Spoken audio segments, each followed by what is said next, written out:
Assalomu alaykum hurmatli aziz tinglovchilar. Ustozimiz O'tkir Hoshimovning Dunyoning ishlari kitobidan ona haqida yozilgan hikoyalarni o'qishda davom etamiz.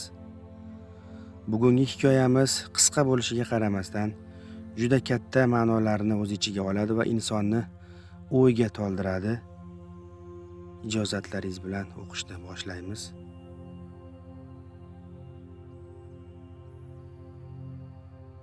Dunyoning ishlari. O'tkir Hoshimov.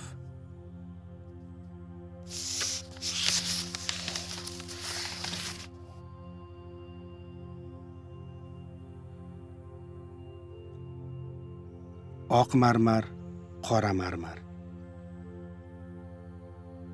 Bahor devorlarning oftob ro'ya etaklaridan boshlanmaydi. Bahor ariqlarning kungay sohillaridan boshlanmaydi. Bahor Go'ristondan boshlanadi. Ilk maysalar mungli do'ppaygan qabrlar yonboshidan unib chiqadi.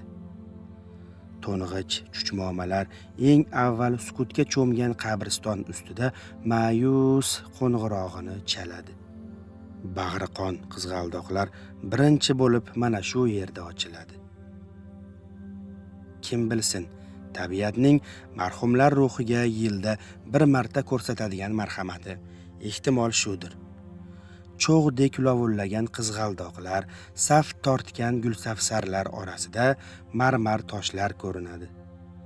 Oq marmar, qora marmar, ko'k marmar. Onajon, sizni to'abat unutmaymiz. Onajon, qildingiz bizga jon fido, ey voh taqdir sizdan ayladi judo. Onajon, xotirangiz qalbimizda mangu yashaydi. Oq marmar, qora marmar.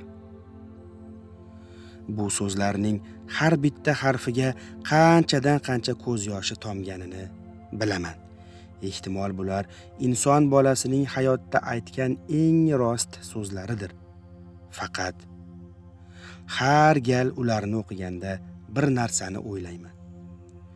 Mana shu so'zlarni yurak-yurakdan iztirob bilan aytgan farzand onasi hayot ekanligida qanchalik ko'nglini ololdi ekan. Xotiniga qimmatbaho po'stin olib berayotganida onasiga bir kiyimlik ko'ylak qo'shib olish yodidan chiqmadimikan? O'z uyini chet el mebeli bilan to'ldirib qo'yganida onasiga aqalli bo'yradekkina gilamcha sovg'a qilishni unutmadimikan?